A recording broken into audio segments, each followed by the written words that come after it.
You're listening to Electrician Live with your host, Paul Abernathy.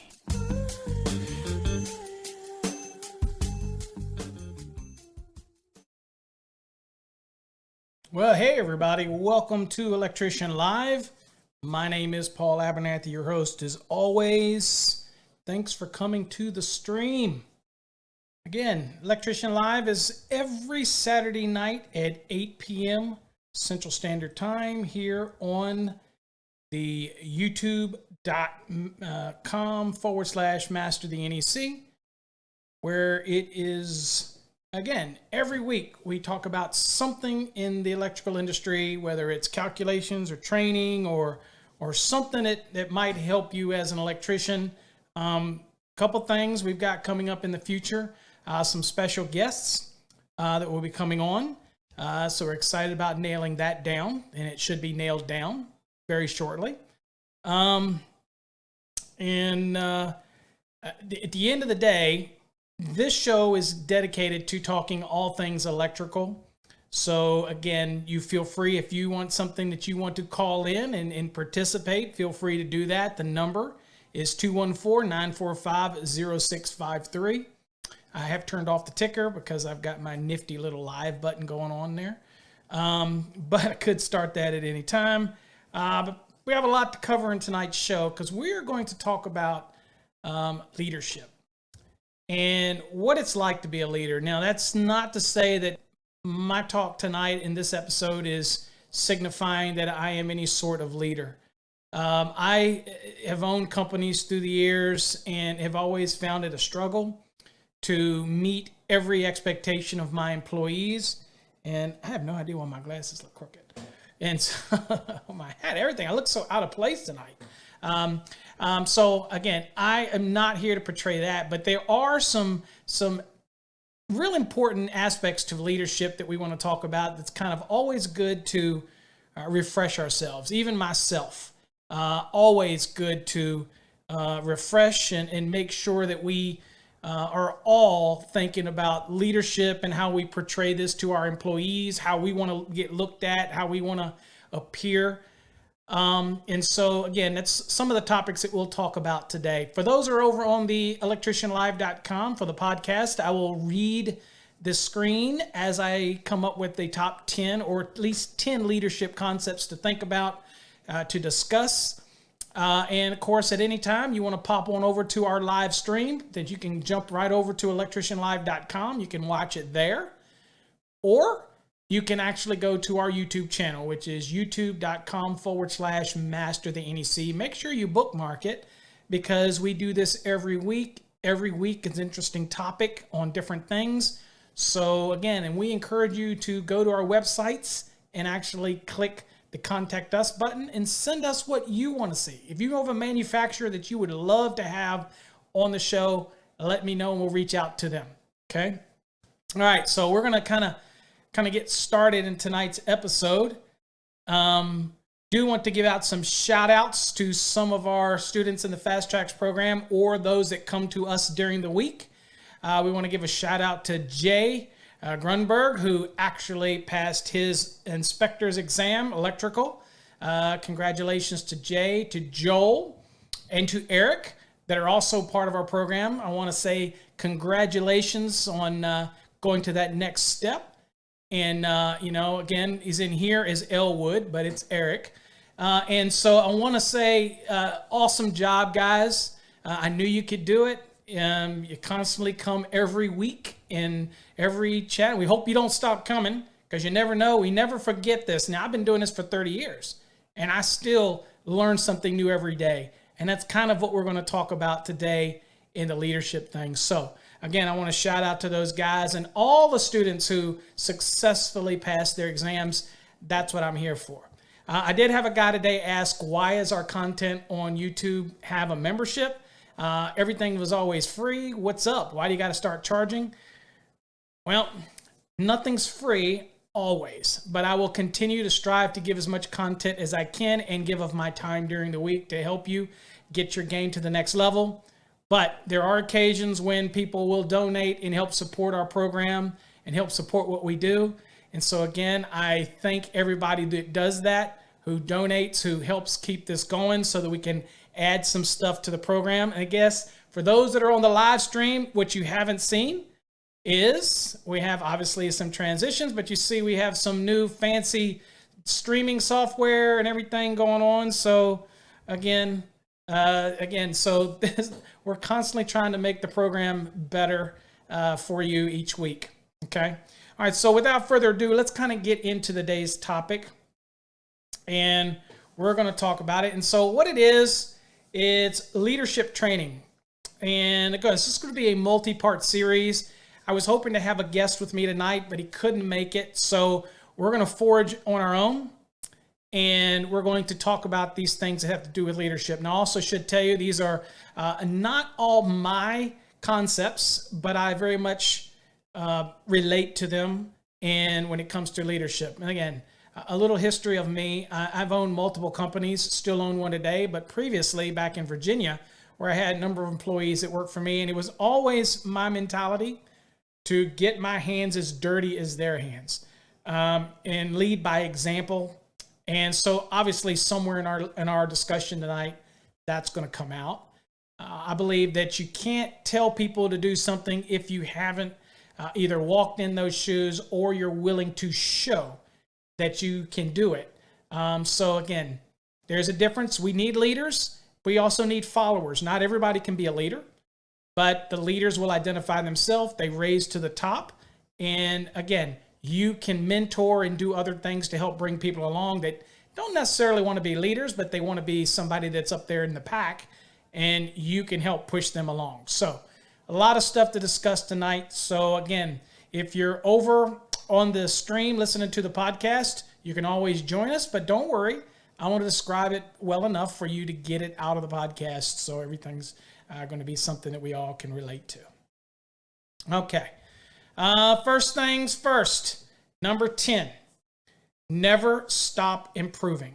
It kind of goes hand in hand with what I kind of said tonight with the guys that are in the Fast Tracks program, or really those that are studying hard to get your license, or maybe you're owning a company and you're just starting out and you're finding it a struggle.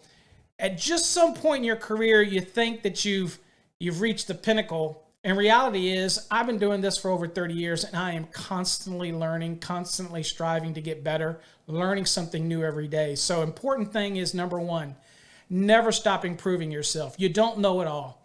You've heard me say that we probably know 70% of something. Somebody else knows the other 70% of what they know. All I want to do is milk 30% out of what they know. And they know something that I don't know, so that I can help add it to what I know. People ask me all the time, they say, I've got my master's, what else there is for me? Well, that's why we came up with the CMECP program. I'm not here to stump a commercial for the CMECP program. But what I am here to tell you is that you don't ever give up, because let's say you passed your master's and you're going into business and you're a leader. But you think, what is there left for me to learn? Well, there's so many pieces in the National Electrical Code that you can dissect out and try to learn that might be areas of the code, National Electrical Code, for example, that just make you feel uncomfortable. You pass an exam, but how comfortable are you really in motors? Or how comfortable are you in transformers? Well, my recommendation is to people that get their license, it's time to do the deep dive. It's time to really dig into things that make you feel uncomfortable. Now, as a business owner and a leader, or a leader for a company, you don't have to be an owner to be a leader.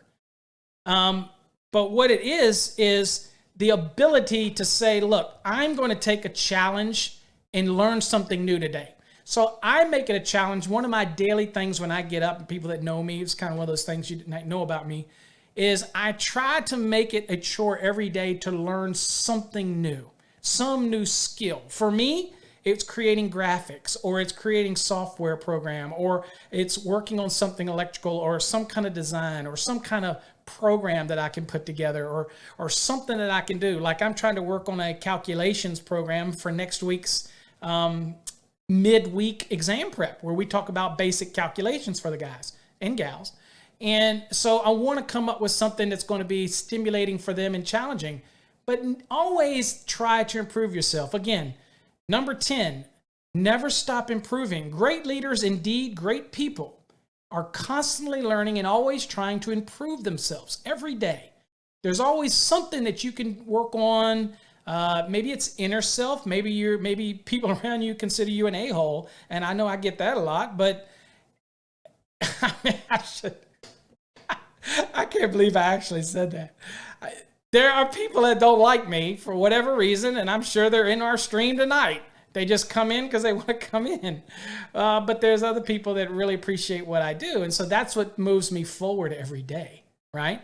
You're never going to please everybody, but you want to constantly try to improve yourself, master a new skill. Be sure to keep your mind open to new ideas, possibilities. Don't shut anything off in your learning, okay? I used to know one guy who was a real inspirational leader to me when I was younger. And actually, he was my mentor. And he actually said, I came to school one day, and he was in there, and he's the instructor. He was my mentor. He was well known through the state. And he was back there, and he was bending conduit. He was bending tubing, EMT. And I felt it odd because he'd been teaching for years. He was in the Virginia Hall of Fame, educator, has done everything. And I asked him, I said, what are you doing? What are you doing? You know, because I was the student teacher for those 2 years. And he was like, I'm keeping myself sharp. How can I teach these young people to do things if I can't do it myself? Do you realize how, and I'm young, I'm 18, 17, and I see that kind of leadership, that kind of mentality. And that's what drove me. So when I was an owner, I wanted to learn something new every day. I didn't stop improving myself. If I couldn't take a helper by the hand and show them something, I felt I didn't achieve something for that day. Yes, we get paid for our time. Yes, it takes time, but I didn't feel right unless I was a great leader and tried to teach them something, okay? So never stopping improving yourself. Always move forward and keep your mind open to things that can make you better. Really go after those things that you really shy away from. Don't shy away from them. If you don't understand transformers and you're listening to this and you're thinking, yeah, but I passed the exam, or yeah, but if I were to be caught in a room and somebody asked me about something, I couldn't answer it, then that means you need to dig into it. Learn about transformers. If I were to say, do you understand what hysteresis losses is? And you're like, no, learn what it is. That's something. Try to learn something new every day or strive for it. Okay. So that's kind of a long one, but that's the first one. That's number 10 on my list. Now, number 9, if you've seen other people or you've had experience in business, you need to learn from the past. It's widely expressed that when we make mistakes and we don't learn from those mistakes, then we will make them again. We will make them over and over and over and over again. And what did they say one time? Fool me once, shame on you. Fool me twice, shame on me. Because I did not learn from my mistake, what happened in the past. But you can also learn from other people. And again, watching them from a distance. The sincerest form of flattery is to create something and have other people follow it. I created the continuing education program in Virginia. They never had a CEU program. And then once I did it, I was the only educator in the state for about a year and a half. And then other people started doing it. I knew it would happen, but they started copying the program like I did it. And again, I didn't get upset. I thought it was wonderful. Again, let the people choose who they want to learn from. I still had my number of students that came to me, and they continued to come until I left Virginia.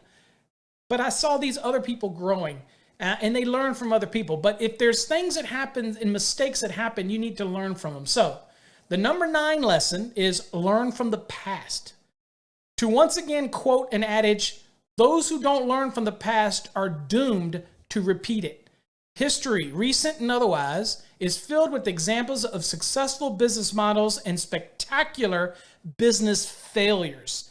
Think about what the people you admire do well and consider what went wrong for those who ended up with their careers mirrored in scandal or disgrace. Lessons can be found everywhere, okay? In your business, look at what other businesses are doing, okay? Copy the things that are doing well.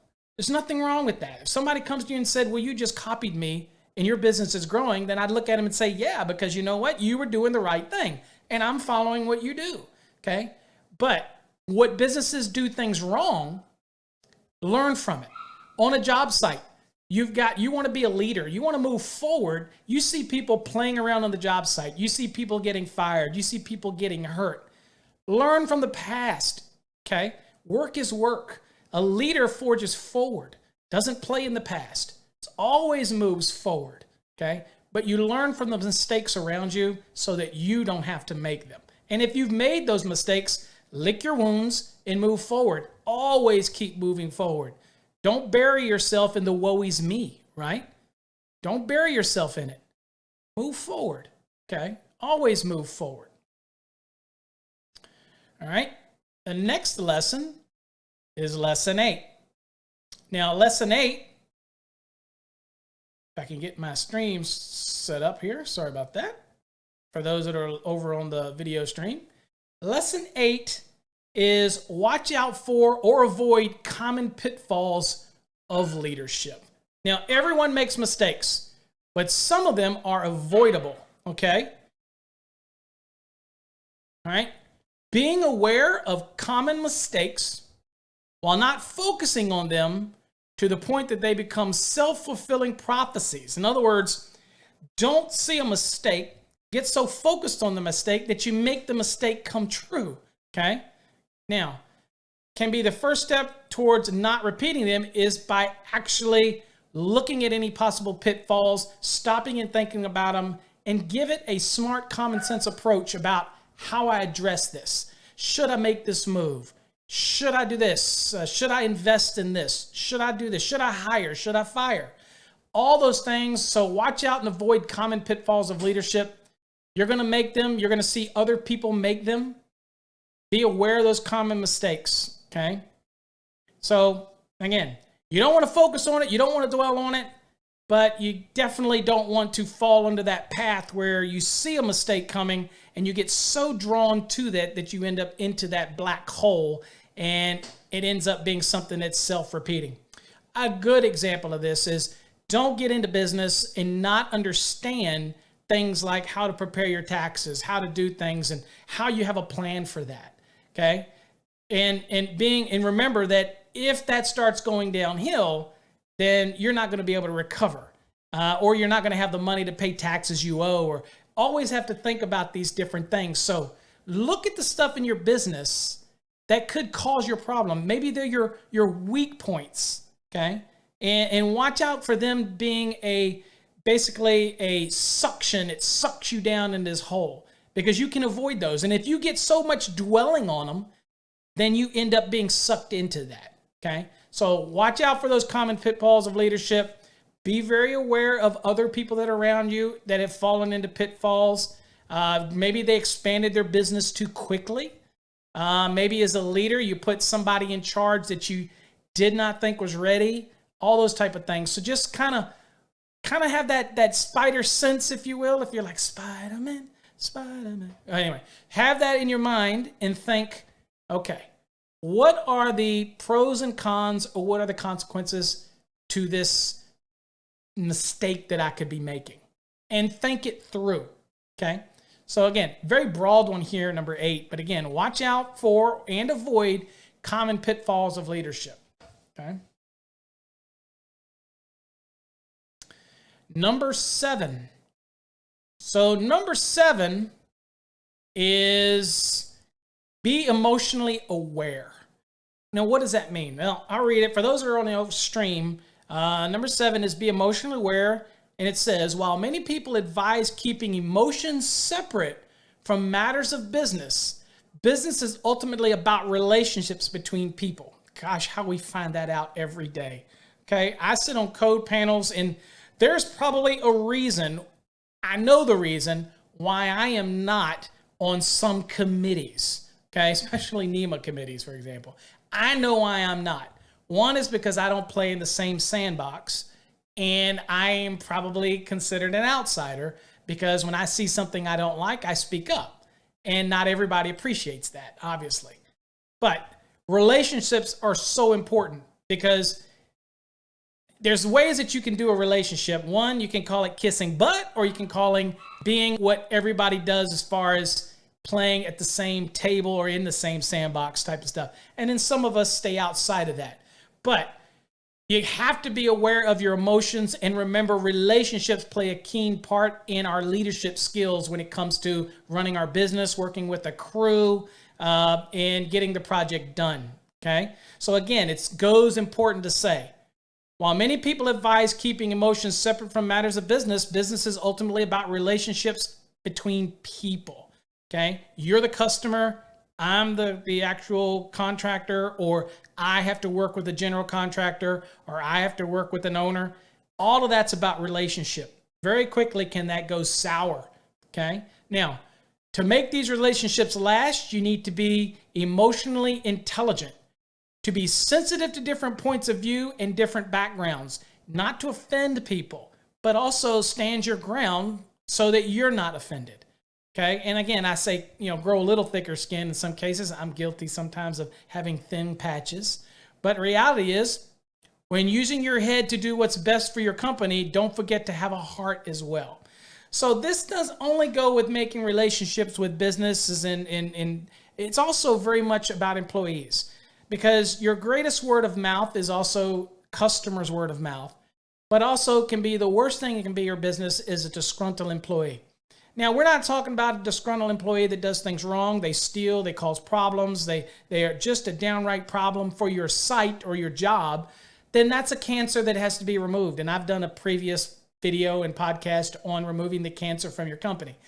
You have to analyze it though, but you can do this in certain ways. So while you have to make decisions that are emotionally charged in your business or as a leader, you have to understand that you can make those decisions and do them without putting so much personal emotion in it that it comes across as very emotional and it can cause problems down the road. If I fire somebody in the past, I had the ability to do so without it being so emotional, whether I was upset at them or sad that I had to let somebody go or what. It just was, basically giving you the facts. This is what it is, and our paths are going to have to part here. And again, I wish you the best. I'm achieving what I want to achieve. I'm not breaking. Obviously they're losing their job, but I'm not doing it in a way that's, now if they're already a disgruntled employee, whatever, then nothing that you do is going to change that. Just remember, relationships are very important. I give an important story on a relationship. It's not so emotional driven, even though this is be emotionally aware. That's item number 7. But again, I had a gentleman that was worked for me. That was on a job site many years ago. And it's almost like he hated his job every day. I mean, no matter what went on, I would hear reports of him cussing this and that and griping about this or that. And I pulled him aside and I said, what is wrong? I'm paying you. I'm giving you a paycheck. Maybe it's not what you want, but it's what I can give you. I'm giving you as much work as I can. And, and he basically said, oh, it's not you. I'm having problems at home and all this. I said, I understand. And this is where the emotional part of it as a leader, you had to go, I understand. There's a place and a time for that. I am more than happy to go out with you after work and have a beer and we can talk about it. But during the job, I need you to stay focused. Electricity kills.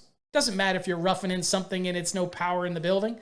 It's still things that you do as an electrician is very highly skilled. I just want you focused on the job at hand. That's what I'm paying you for. Okay? I'm not paying you for you to come and bring the morale of everybody on the job site down. But I did it in a way where I wasn't going to yell at him. I'm emotional because, again, it's all about relationships. If I build a good leader will take something from somebody and build them up, put them on a pedestal, they'll be wanting to bend over backwards to do good work for you. Okay? You pay them an honest wage. And again, I'm not here to judge whether somebody does that or not. That's something you have to take up on your own with whoever you work for. If you're the boss, then you need to think about it. You pay what you can. But the reality is, whatever happens, remember, relationships are extremely important, whether it's to your employees, to the contractors, or to the people that are around. Because a separate story to that is ultimately I had to get rid of that guy because I came to a job site and he was in the job site cussing, and all day I heard that he was cussing, and I came out there to see what was going on with that. And the owner of the property was in and out of the project. And this guy's just cussing like a rotten sailor all over my project. And he came to me and he says, I got kids. We come. This is our house. We're looking at, it's a very big house, a multi-million-dollar house. And I'm like, I hear you. I apologize. I'll have a talk with him.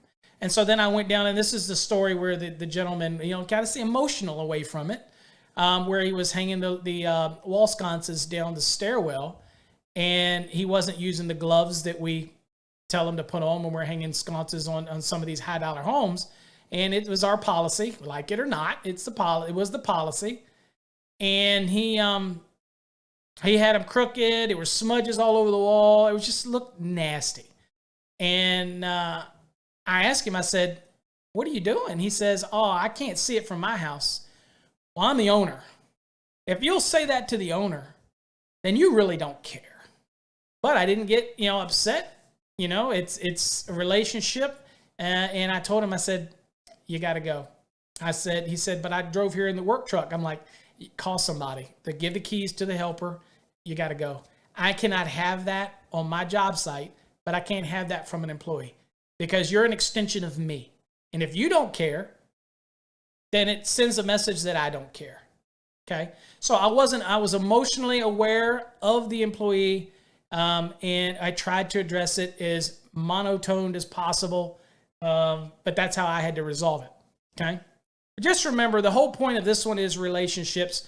You also never know where you're going to get the next job. So you got to be careful who you talk to, especially electricians on the job.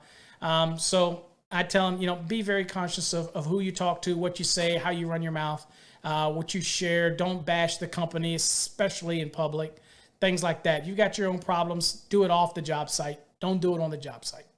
Okay. All right, number 6. This becomes big. This is one that became very big for me. And this was find a mentor. So I have had over the years a couple mentors in my career. People to look up to, people to help me learn. And I like to think that I carry that on to other people. And I have many people that call me for advice from time to time on business and running their business and whatever it may be. And I de facto mentor them. And so, it's important. But as a leader, as an owner, don't ever think that you're so accomplished that you cannot have somebody help you. Okay. Somebody to be there that you can lean on, and you'll ferret out who that is in short order, who's willing to be a help to you. Again, find a mentor is item number 6. And no man is an island, as they say. The best leaders out there know when they need help, and they know where to turn in order to get the help. Example, Bill Gates turns to Warren Buffett. Okay, they have this kind of relationship that they can work together and help each other. Now, granted, they're both the richest men in the world, but again, you would think at their level, they don't need anybody. Not true. The other example I can give is kind of similar to this. How many times do you see rock stars, people, in the limelight, commit suicide or do other things, or very depressed or very down or whatever, and nobody ever knows? Okay. I'm not saying this is a counselor. This is a mentor, but somebody that you can mentor you in business or whatever you need, or reach out to you and be that person to be that truthful voice to you. Seek out that person. Find it. You'd be surprised that you're in business, that there's another business that would be willing to help you. Maybe you're looking for a business that does more different type of work than what you do, and you're looking for somebody to be a mentor. Maybe it's as simple as a person you look up to. Maybe they're not in your trade, but you need something in business. In business, you might be very good at electrical. You might be very good, but maybe your mentor needs to be something else, like a mentor in business, somebody that you can bounce things off of, right? So that's the important thing for you to have in your life. Now, sometimes the mentors don't even know they're your mentor. And, I answer literally probably hundreds of emails a week from people, and maybe I'm mentoring them because people know they can ask me anything. I'll tell you anything. I'll help you any way I can, the best that I can. But there's people that I call for when I need or want a voice. Now, mentor doesn't always have to mean that somebody that's above you. It can be a peer. Okay, so let's dispel that. The mentors don't always have to be somebody that's, older, more wiser, that type of thing. It's not always the case. Okay, a mentor could be just somebody you reach out to that's even at your same level. Okay, there's just so many people that you can isolate out that are mentors to you, whether they're formal or informal mentors. Okay. So no man is an island, as they say. The best leaders out there know when they need help, and they don't try to ball it up and make the mistakes and fall into those pitfalls. If you don't know much about business, then you need a mentor to reach out to for business, because you don't want to make the mistakes, right? You don't want to make those mistakes. I've made them. Taxes-wise, I've made them. So I had mentors that I reached out to that helped me with business when I had business questions, okay? My brother is one of my mentors, not for the electrical, even though he's an electrician, because my brother can do just about anything, right? He's a little older than me. I like to think I don't know if he listens. I like to think I'm a better electrician. But at the end of the day, we're very competitive. But business and just literally, the guy can do anything. It's like the MacGyver of anything. Okay, he came out here and laid my floor. I could probably lay the floor, but it would have taken me forever. He comes out and he's just like, lay it. He just does that. He builds homes, and really nice homes, and he does electric. He just does everything. So I look at him as a mentor. Not he's just a brother, but he's a mentor. If I've got something I want to bounce off of him, he's who I'll bounce off to. I've got a really good friend in Virginia. His name is Jeff Harris, who kind of came to work for the city, and I took him under my wing to teach him everything about code, and he ended up taking my job when I left the city as their engineer, and he took the job. And he calls me almost every day for the past 10 years. And so I have mentored him. And over the years, he has mentored me, and he doesn't even realize it, because he's been that friend, that person, that shoulder, that rock, that person that you can call. Okay? So again, I don't want you to translate this into just business and being a leader. But a leader needs shoulders to turn to. Okay? We don't have to know it all. Okay, so that's again, nobody knows everything. And it goes back to that old saying, if I know 70% of something and you know 70% of something, I guarantee you that I can pull something out of you to fill my 70% to get me as close as I can to 100% of knowledge. I'll never get there because I keep forgetting. But everybody's 70% repository of knowledge is not going to be the same. So I have an opportunity to learn at every engagement. This is why I still go to seminars today, why I teach seminars, why I stick around to talk to people, why I answer questions. I am always trying to learn, but I'm also ferreting out who are good potential mentors for me to reach out. I don't even need them to know that they're my mentor. I don't need to quantify it. I just know that I'm latching on. If I have somebody that I know that might be really good at business, or really good at web design, or really good at animation, or something, and that person meets that. So I've got mentors for everything. And I'm sure that I have been a mentor to many others, so for different things. So it's beautiful how this thing works, okay? But find them and identify them. And you're in business and you're a leader. Find other people that can answer those pressing questions that you don't know the answer to, so that they bolster you as a better leader. Okay? That's the whole point. Finding mentors doesn't mean you have to know it all, because you don't. Okay? All right. And don't try to feel like you have to know it all, because you do not. Number 5 on the list, and that is know your limits. Now, I have talked about this before. This one is huge. As a leader, you don't want to sabotage your leadership by going into things that you are not comfortable with.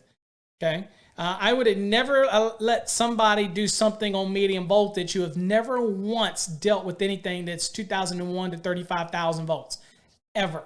Okay? You're not skilled at it, but know your limitations. Okay? And when I say learn from others, helpers. Take every menial job that you can get as a helper. Whatever they want you to do. If it's digging a ditch, you dig the ditch. If it's pulling the wire, if it's doing this, you take it. You don't pay mind to what somebody else will think. Just do it. Okay? Do your time. Put your work in. I carried a mini trade size 4 rigid over my head while I was learning the trade back in the early years. Me and my brother took on just about any project at the time. We didn't know our limits. I learned from that. And in that process, I grew. But I'm telling you, as a leader, know your limits. Okay? And so, as it says here, number 5, even the kindest, most caring leader has limits. Remember that.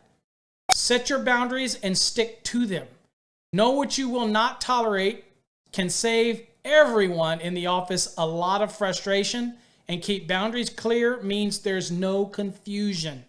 Okay? So if you're an electrical contractor, kind of focus on what you know and identify what you don't know. It doesn't make you any less of an electrician. Okay? Again, get that out of your head. I have guys that contact me and says, I don't feel like an electrician because I just do low voltage. Get it out of your head. You're an electrician, my friend. Doesn't matter. Doesn't make you.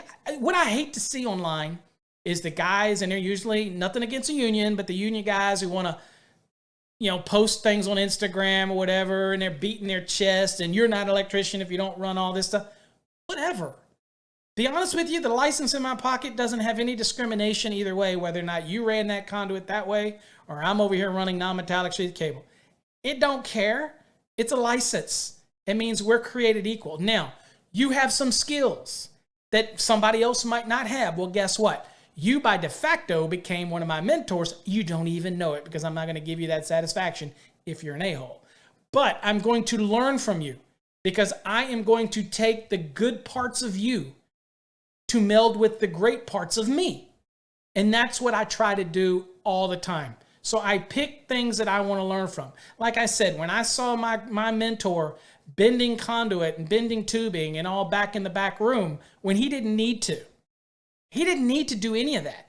It instilled in me some type of work ethic that makes me want to pass that on. And that's kind of set it early on. That was a long time ago, 40 years ago, or 35, 6, 7, something like that years ago. That's a long time ago. But it instilled in me these things. So know your limits. Now, what does this translate to leaders in business? Don't take on projects that you know you just aren't ready for. You're like, well, if I don't take them on, Paul, I'll never know. Okay. There are pieces of every project that you could take on in small chunks before you get in so far over your head that it ends up causing a lot of stress and a lot of problem within your company. And you start putting expectations on people that might work for you, and they don't have the experience either. Okay? So know your limitations, set your boundaries. If you're really, really, really good at residential, stick to residential. When that opportunity comes up to do some light commercial, maybe some strip mall, office building or something, a small thing, 1 or 2, then you can dip your toe in that. But understand it, okay? Understand the concepts, all right, of what you're dealing with, okay? All right, so that's kind of what we're doing. Know your limitations, and That way you don't have anything that you can have these expectations that aren't kept. Okay. So good leaders will know their limits. Okay. And they will stick to those limits. And if they don't know something, it kind of goes back to our other point. Learn something new. If there's something that frustrates you because it is a limit for you, then you should be focusing on how to overcome that limit. Learn everything you can in order to overcome your limits. But in business, I don't want to make sure that I don't make mistakes that can affect my business or my leadership ability and how I appear to the people around me, okay, by making stupid decisions because I didn't know my limits. Now, when we say know your limits, only you know the limits within you that what you can't do, okay? Now, one limit might be you don't know anything about transformers. Well, don't get involved in transformers. Or learn everything you can about transformers, and then you can go in it, because now that's no longer your limit. Those are some different examples of how you would do that, okay? Number 4. Now, number 4 is keep meetings productive. Another thing that I will say about many leaders is that they go to lead, they have meetings, they have site meetings, they have staff meetings, and they start to go off on this tangent. Remember, you're the owner or you're the leader. Leaders need to keep it short, sweet, and direct, because anytime you opine on something to nausea, as probably I do on a lot of these videos, a little different, that's educational.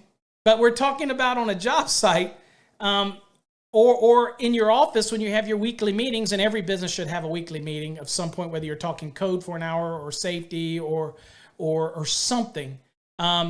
With your staff, it creates and brings the staff together, makes it more personable. But at any rate, keep your meetings productive.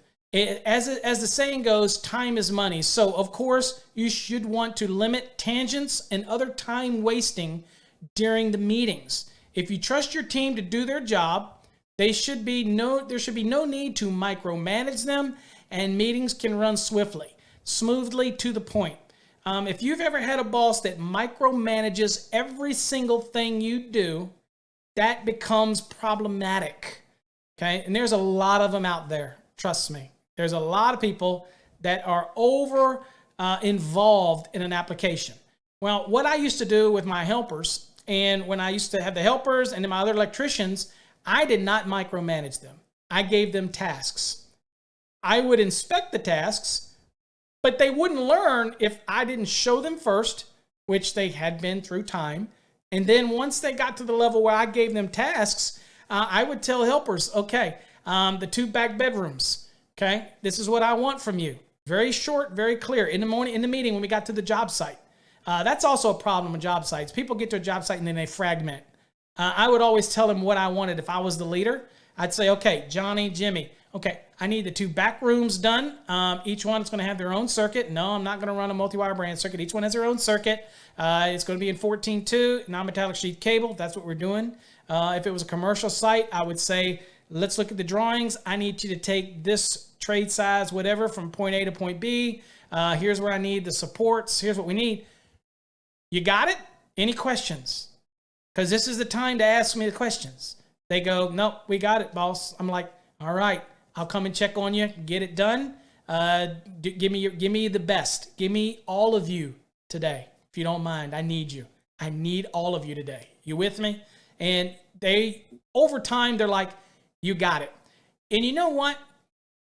If you keep the meeting short, be direct, don't micromanage, take your people, give them a task, the meeting gets done, everybody gets to work, and again, it doesn't give anybody time to start have their mind wandering and start cussing and getting upset or saying, oh, here we go. Just get it done. So again, while I tend to be very long-winded, I wasn't very long-winded in my meetings in the mornings because we had to get to work and get things done. So, but give them a task. Don't micromanage them. It'll move quicker, okay? And nobody wants to hear a boss jump up on a soapbox. And again, as a boss, when I say keep meetings productive, I mean leaders, not just bosses, but leaders, the head electricians, the masters, the project managers. You don't need to bring your personal things into the meeting. And I mean this with all due respect. None of these guys probably care about what's going on in your life. Okay. Now you might have a really good friend there or whatever, and that's fine. But in your leadership meeting, just keep it to the facts. Keep it what you need. If you need a mentor, somebody's shoulder to lean on, seek it. But in your meetings, keep them productive, short, straight to the point. Don't micromanage, and don't bring your personal life into the meeting. Okay? Just don't. It's probably not going to work out good for you as a leader in order to do that, because as a leader, we're setting the example, we're setting the tone. Okay? All right. It's just advice, follow or not. But there you go. Short, direct, precise, no micromanaging. Keep the meeting swift and swiftly moving. Okay? Straight to the point. Give your instructions. Don't overpick it. Let them do it. That's the only way they're going to learn. Along with that comes what? Communication.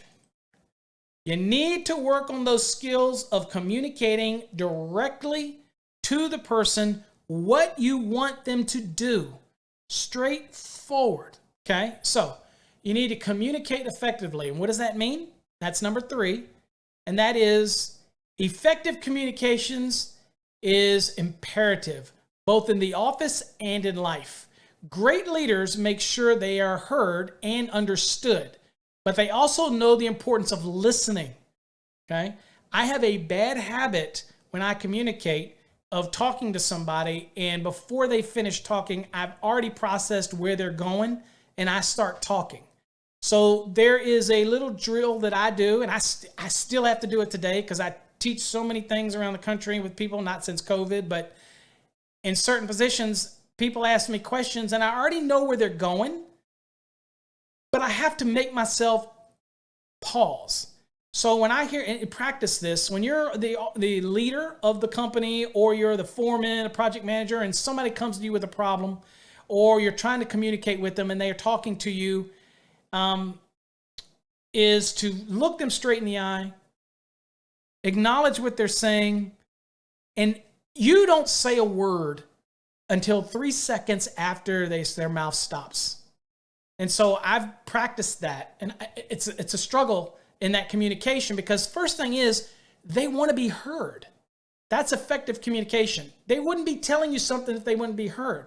And if you keep chopping them off, it makes it hard. So I struggle with this, but I have to listen better, and then I have to pause, and I'm thinking in my mind, 1001, 1002, 1003, and that allows me to respond clearly, precisely, directly, and it makes for effective communication.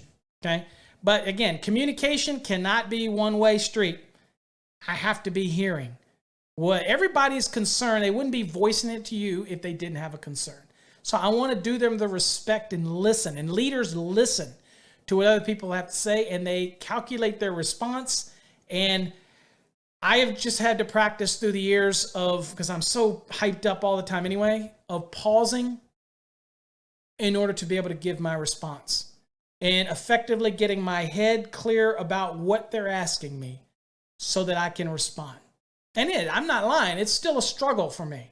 Okay. So communicate effectively. Number 3 says effective communication is imperative both in the office and in life. Great leaders make sure they are heard and understood, but they also know the importance of listening. Communication is a two-way street, and making the most of it will have your company zooming forward instead of pumping the brakes. Listen to your employees. Communicate to your employees. Listen to your helpers. You as the master, listen to what they have to say. They don't have the knowledge yet. They don't have the skills yet, but they have something better. And that is a third-party perspective. They haven't been tainted by some other installation practice or some bad instructor they've had, or, they might come from a fresh perspective.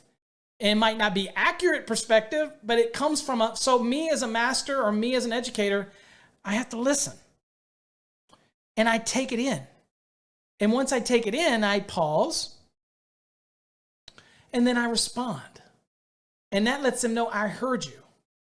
And it also doesn't have a bad idea. In some cases, I used to say to my helpers, I used to say, I hear you. I do hear you. But let's look at it this way. And as long as they were heard, okay? But you'd be surprised the great ideas you'll get from them as well. So again, communicate effectively is really important. Again, you have to be able to lead. You got to be able to communicate. You've got to be able to convey and make things as clear as possible. If you want somebody to do something, don't assume that they know how to do it. Ask them. The biggest thing that happens in communication breakdown is say, all right, Johnny, I need you to run this trade size 3 rigid from this part on the plan to here. I need you to, the supports are pretty much given on the drawings here. Is there any part of this that you're not clear with? Whether it's the thread awl or it's the support, maybe it's Kindorf support with the thread awl, maybe it's from the rafters, or maybe it's the strapping of the rigid and how you couplings. Is there any question on any of this? Because I'll help you. But I'm not going to micromanage you. No, I'm good. You're good? Okay. This is what I want you to do from here to here. Give them this task, okay? And then what happens is if they don't do it right or do something wrong, you can look at them and go, Johnny, I asked you if there's anything you didn't understand. And, and they'll tell you there, and it's okay. They're going to make mistakes. That's why they're journeymen. That's why they're helpers, okay? The masters are going to make the mistake. I wish there was a master's license, but there's not, okay? So at any rate, again, effective communication is so important. It's so important that we have that effective communication between everybody on the site, okay? And listen, remember, even if you get upset, stop and pause and let them get what they got to say out. When you jump on top of them, even if they're upset, then they're going to jump on top of you. I also tell you the biggest thing that really brings down aggravation on the site when somebody's really upset, and that is when you let them get what they've got to get out and you don't interrupt them. And they're just yelling mad, they're upset. And it's hard. Trust me, it's hard. And you just listen. And then you listen. And I used to have, my dad, he used to say, I'd yell at him. I'd be mad. I'd be so mad. And he would go, are you done? And I'd go, well, no, because I was like, okay. And then when I was done, he'd go, are you done? Did you get it? You're done? Because I want to respond. And he used to do that to me. And it used to take me so angry. Then all of a sudden I'd be just totally down after that. I'd be like, okay, I got it all out. And then he would proceed to tell me why it had to be this way. Okay. And, why I couldn't have the teenage girl in my room by myself while I was, 16 years old at home. Again, it made sense now, but it didn't make sense then, but I get it. And he would explain it to me. That's a crazy extreme, but that's a true story. Anyway, so communicate effectively. Okay. At the time, I thought he was just being a real turd, but knowing me at 16, thank you, Dad. He's up in heaven, but I'm like, hey, you probably saved me a life of pain. All right, so anyway, and you daddies can relate. All right, next one. Number 2. Oops, sorry about that. Number 2 is a little humility goes a long way. Now, I get people say that for many cases, they'll say, Paul, you're not very humble. Look, there's a difference. And I'm going to read you this, and I'm going to go into you my explanation, okay, of this. Because, again, humbleness is one thing. But in the electrical industry, I'm going to translate this a little different. So of all of the 10 today, this one's the one that's going to be maybe a little shocking for you when I read this, okay? All right, a little humility goes a long way. There is a difference between leaders and a boss. While both are in charge, a leader shares the spotlight and is comfortable crediting others. While it might seem counterintuitive, being humble takes more confidence than basking in the glory. Your employees will appreciate it, and your clients will too. Okay. All right. Humbleness. When it comes to being a contractor, or it comes to being an owner or a leader, I find that as a leader, it's much better to lift your team up as a team than it is to lift yourself up on a pedestal, because you're already there. You're already the leader. It's your job to train the other people that can order. So you need to create the people around you that can support you and lift you up. If you're always beating them down and you're not supporting them because you're wanting to take all the credit for everything, then there is no way that they're going to dive on that grenade for you. You with me? So I do my best to bring other people up and give them credit where credit is due. However, as an electrician, humility is great, but the reality is, don't confuse humility versus somebody that says they're cocky, okay? Or cocky or full of themselves, okay? There is many people that are very full of themselves, but they can walk the talk and do what they say. And there are some that are not. And they're the ones that need to practice more humility. But a good electrician can take all the pride in the world in the work that they do, does not make them, okay, not humble. This is a lesson about leaders. And once you get to the glory land, once you get to the top of the mountain, it's time to start spreading the wealth. You bring people up with you. But you're a journeyman or a master that you're working for somebody and you're busting your butt and you're good at what you do, you can be proud of what you do. Okay? Be definitely daggone proud of what you do. That doesn't make you non-humble. Okay? And somebody goes, well, you're cocky. You need to be more humble. Look, I've said for many years, nobody out here today is going to toot your horn unless you're tooting your own horn. There's a way to do it. Okay? But you have to be proud of what you do and not afraid to show it. That's not saying you need to be more humble. Let's not confuse leadership and let's not confuse ownership and bosses and leaderships. Now, bosses and leaders, they need to show humility because they're already at the top. So they're already looking over the mountain and they're seeing everybody below that are scratching their way to get to where you are. If you give the impression you will never achieve the glory that I've achieved, then what are they striving for? What are they working for? What are they trying to achieve? So you can be very confident in what you are, how good you are, what you can do. But if you're a leader and you're an owner or you're a boss, you can convey that message by helping raise everybody else up. They're not any risk to you. They're not any potential. Now, if you're a project manager and you're afraid to, and you're the leader, but you're afraid to lift up another master on the site and give them credit because they might take your job, that's insecurity, okay? That's not humility. You're insecure about your position, okay? So again, maybe you don't need to be the leader. But if you are the leader, don't be afraid to give the kudos to those around you for doing a good job, because people want to hear that they did a good job.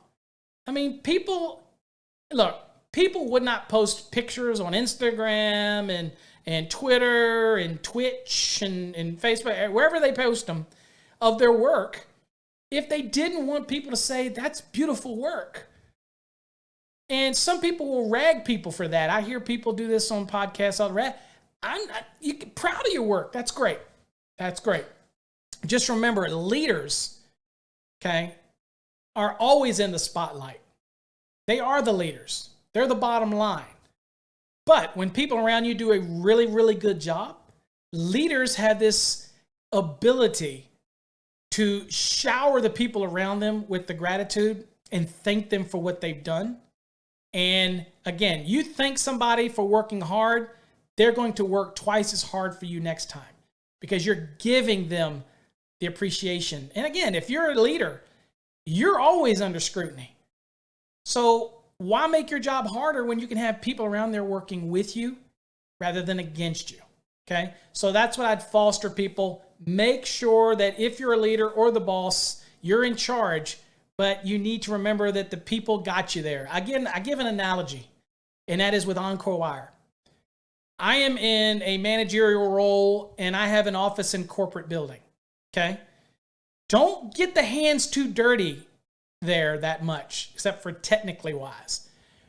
Our salaries are paid on the sweat and hard work of the people that are out there working in those facilities, the ones that are making the wire, the ones that are actually out there insulating the conductors, the ones that are out there shipping it around the country. Those people are what pays my salary. Yes, I do a job. Yes, I support it, and I'm a leader in my company, but I lift up the people around me because I could not do effectively what I do without their help. And the last thing I want to do is have them not want to support me because I want to support them. Okay? All right. So again, a little humility goes a long way. Remember, you're at the top. You are the leader. You don't have to be an a-hole, okay, to still be a leader. Okay? So again, just a little humility. But again, don't let that remove somebody's cockiness for being good. That's different. I wish I could separate these two because one is just the trade and one is the boss and the leader. That's different, okay?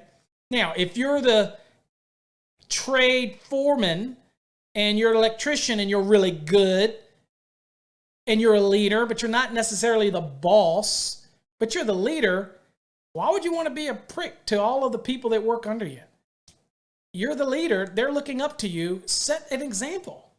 So, again, that would probably be a good example of having a little bit of humility in your application. Number one, last one for the night.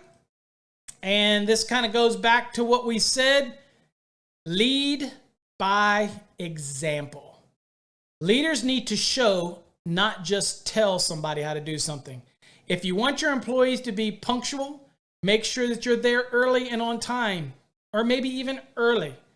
If professionalism is a priority, make sure you're dressed for success.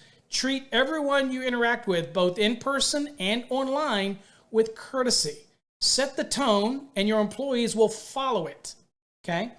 When I'm at meetings and I go to meetings, I'm dressed company shirts and always dress pants. I always look the part. When I was an electrical contractor, all of my guys had shirts. I allowed them to wear the khakis, but we provided all their shirts, hats, anything that they wore. We wanted them to set the tone. Not everybody can do that. I get it, but shirts are cheap today. Even the t-shirts can be printed up, screen printed up. Everybody should have a logo, all this kind of stuff. That's another episode that I did. But again, lead by an example. You want to be able to set the tone when people see you. That's how they want to carry yourself. So even if you're a 2-man crew, a 3-man crew, a 4-man crew, if you're the lead or they're the owner, carry yourself how you want others to see you. And that way they will follow that leadership. Okay? If you come to work late, if you're never there, they're always waiting on you. Don't you think that at the end of the day, they're going to start being late if they see that you're late? Well, it's okay for the owner to be late. Why not? I'm late. So again, set by an example. Whether you're the boss of the company or you're the foreman. Okay? Leaders don't always have to be the boss. They can be the foreman, supervisor. In the company, there's many different leaders. So you need to take it onto yourself to lead by example. And if you lead it, they will come. Okay? If you are a one-man show and you have a truck and a helper and you're always on time, you're dressed right, you look the part, you communicate with the customer effectively, and you're not cussing all the time. Again, I'll get thumbs down for that because some people think that that's part of our trade, that everybody has to talk like a sailor on a job site. Whatever. But the point is, I treat it like a business. And when I'm there to do my job, I interact with the customer like a business. And so that anybody that's with me, okay, will actually mimic how I treat the customer, how I treat the situation, how I look, okay, the tone. I don't have the ripped off jeans, holes in the jeans, okay, things like that. Set and lead by example.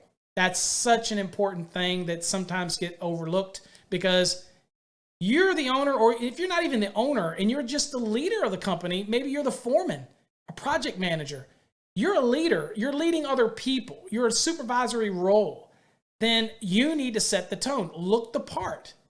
Now, we're not saying come in a three-piece. Look there. You know what I mean. Okay? Look your part. That's the important thing. Communicate effectively, and just know that other people are looking to you. Whether you know it or not, there are people that are looking up to you in some fashion, and you have to set the tone for them. Okay? So that's kind of what we all of the good things that we wanted to talk about tonight. And hopefully you got something out of that. Again, I went kind of all over the place with it, but again, you set the tone as the leader. And so again, good communication. Don't fall into the pitfalls. Learn from other people's mistakes. Learn from other people's successes in the business, what they've done. I know contractors that look at other people and say, they're doing really well with service work and generators. I need to get into the generators, or I need to do more service work, or I need to do this, or maybe these guys get a lot of business because I see how nice their trucks are labeled out, or how well they look, or I'm always seeing them on job sites. What are they doing that I'm not? And go after it and try to find out what that is. Make that your challenge. Again, get up every day saying, I want to learn something new. I want to get out there. Don't be scared for something you don't know. Know your limitations, kind of covering all the 10s. And basically fill those gaps of knowledge that you don't have. If you're not comfortable in a topic, I mean, there's a lot of people that shy away from certain areas of the National Electrical Code because they just don't know it. That's a perfect opportunity for you to dive into it and learn it, right? Okay. So anyway, hopefully you got something out of that tonight. And next week we have a great show. We're going to talk about the megging and some of the myths behind megging. So that's going to be a great show. I'm going to give you a lot of insight into those type of things that people don't think about. They just take for granted. You know how we're taught to go A to B, B to C, A to C, all to ground, yada, yada, yada. Okay, we're going to talk about some of the fallacies behind meg testing and what you need to know about it. And sometimes it can work, and sometimes it's kind of a crapshoot. Even though you're getting some readings, mega ohms, giga ohms, are they really reliable? No. So anyway, hopefully y'all got something out of that, folks. I appreciate you all. Thanks for listening, and join us next week at 8 p.m. Central Standard Time. And again, we'll see you then. And there's always a smart aleck in the group, so I should probably block him, but I won't do it. Till next time, folks, stay safe. God bless.